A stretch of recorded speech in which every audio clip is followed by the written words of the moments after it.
Good, good morning, students. Today I am going to explain about Elegam diagrams. This is there in the metallurgy chapter. Remaining concept, beginning extraction of iron and all, you know that. What I wanted to explain about is Elegam diagram. Regarding Elegam diagram, once they asked in NEET exam in 2018, out of 10 years, once they ask one question based on the Elegam diagram. See what you have to understand from the Elegam diagram. Elegam diagram means this is Elegam diagram. Okay, what is that? It is a change in delta Z naught, change in delta Z naught versus temperature. Okay, so generally this Elegam diagram official definition is that it is a plot or a graph of change in free energy with temperature. This is Elegam diagram basically depends upon Gibbs equation. Delta Z naught is equal to delta H naught minus T delta S naught. See what you have to understand that, so no need to practice entire diagram, just you should have an idea how the lines are drawn.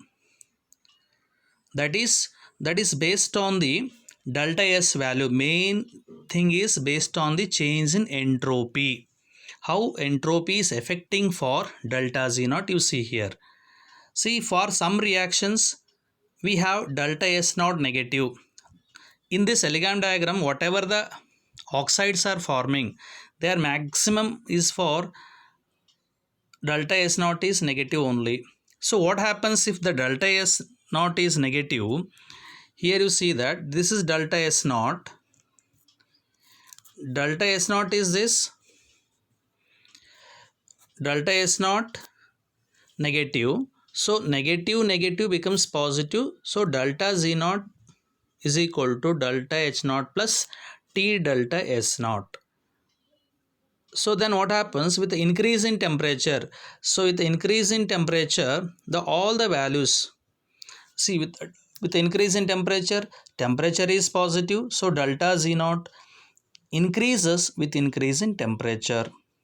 So that is why for various metal oxides or non-metal oxides, delta Z naught value increases with increase in temperature. Some are there like we have carbon monoxide formation. For that delta S naught is positive.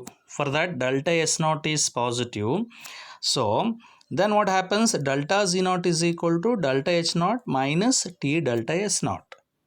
So what happens with increase in temperature? Negative value increases, delta Z naught value decreases. Delta Z naught value decreases. So suppose delta S naught remains constant, means for that depends upon the reaction, depends upon the equation. Some equations are there where delta S naught is remaining constant, that is delta S naught is equal to S2 minus S1. Delta S naught is equal to S2 minus S1 will be there. So for some reactions or some equation, delta S naught remains constant. So if the delta S naught remains constant, then delta Z naught also remains constant only. Like that. I'll give an example. This one you see that. These are all for the formation of carbon dioxide and carbon monoxide. Okay. Look at this.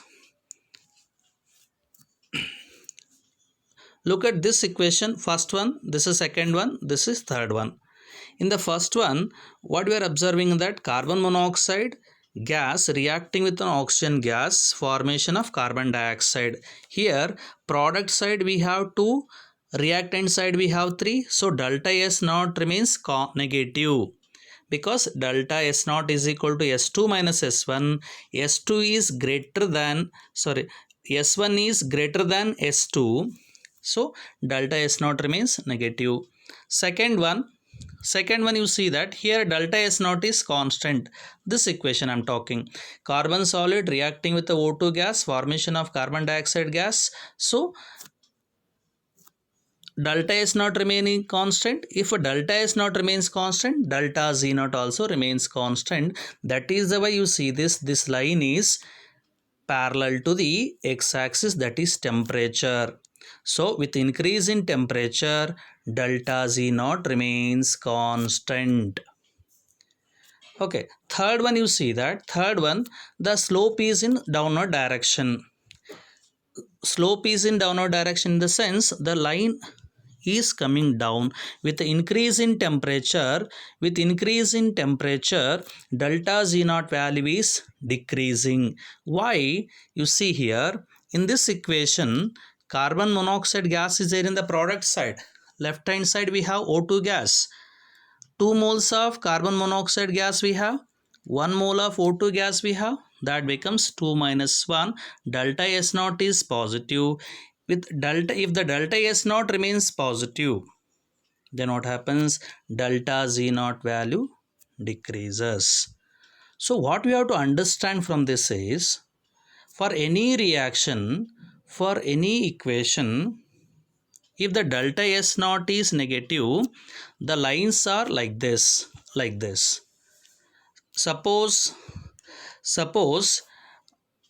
for any reaction, if the delta S is constant, delta S naught is constant, then lines are like this. Suppose delta S naught is positive, they are in downward direction.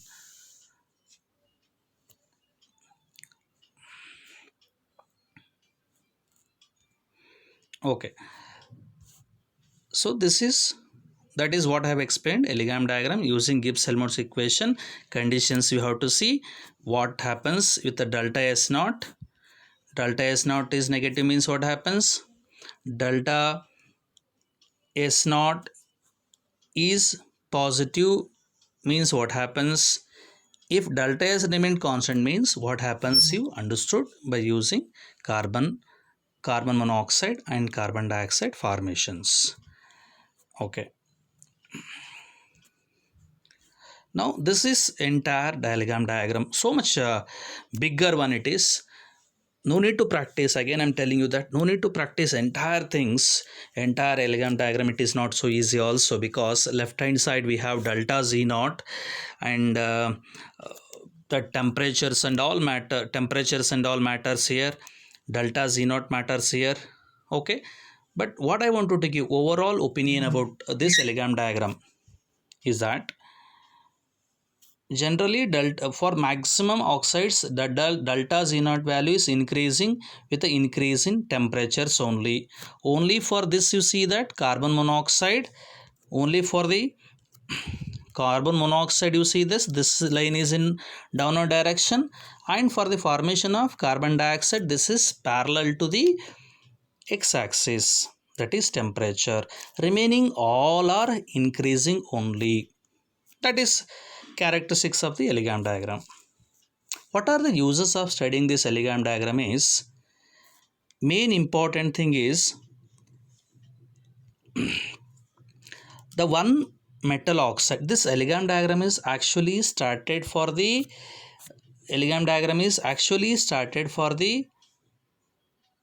to know the best reducing agent, for reducing a metal oxide into respective metal,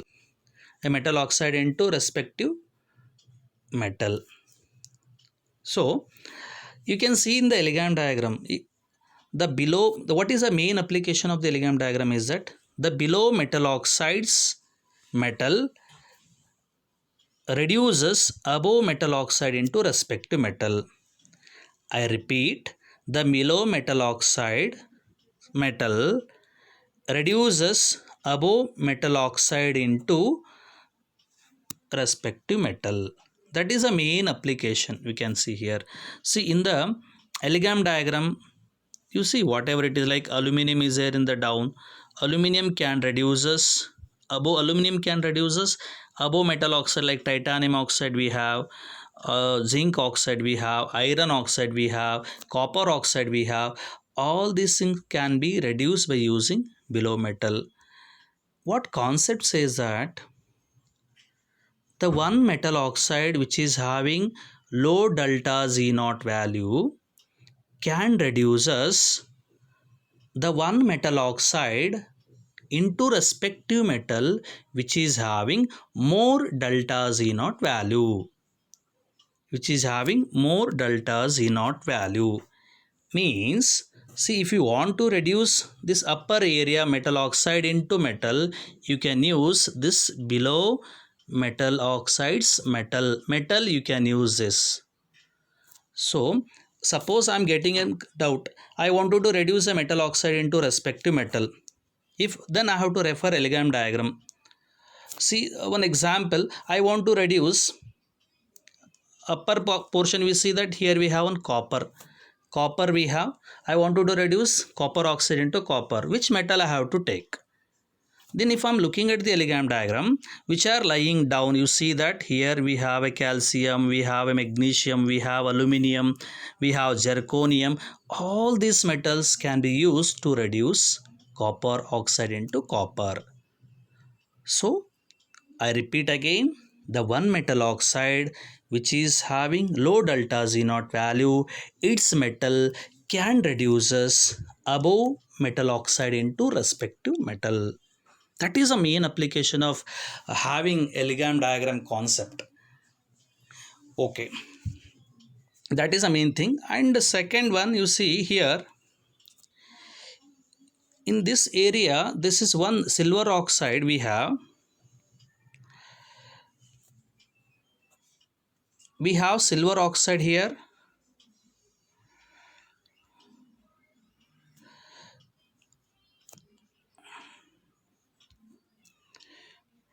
We have silver oxide here. Silver oxide and mercuric oxide also it is there, in that it is not visible here. Silver oxide and mercuric oxides are unstable at higher temperature. At this temperature you see that it means that to reduce silver oxide into silver, mercuric oxide into mercury, no need to have any reducing agent. If you heat little more, then automatically they get reduces into respective metal. I am not telling this one, Elegam diagram is telling this one. Silver oxide can be reduces into silver, mercuric oxide can be reduces into mercury at higher temperatures only, at higher temperatures. Why? Because these metal oxides are having positive delta Z naught value. See here, this is 0. You can see that above this what we have, all are positive values, all are having positive delta Z naught values. Concept says that the one metal oxide which is having positive delta Z naught value, it is unstable. It is unstable. So no need to have reducing agent for the reduction of silver oxide into silver, mercuric oxide into mercury. Right. So this concept, this Elegam diagram is helpful to select a best reducing agent. One more point what I want to tell that, sir, you said that to reduce copper oxide into copper, you can use these metals below calcium oxide, magnesium oxide. These things we can use. Calcium oxide we have, magnesium oxide we have, aluminum oxide. Which is better then? Where more larger area will be there, delta Z naught value, larger the delta Z naught difference, better is the reducing agent. So to reduce copper oxide into copper, calcium is better than magnesium. Why? The delta Z naught value is more. Okay.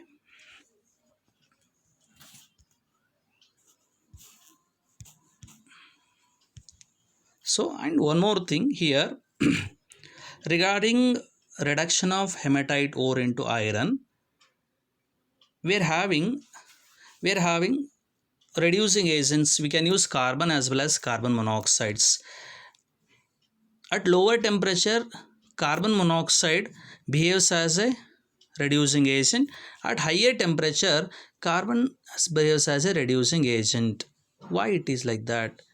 See here, at lower temperature, this is at lower temperature, carbon monoxide delta Z naught value is less than the for the formation of iron oxide. Hence, carbon monoxide is serve as a beta reducing agent. At higher temperature, this line, at higher temperature what happens? You see this line? This line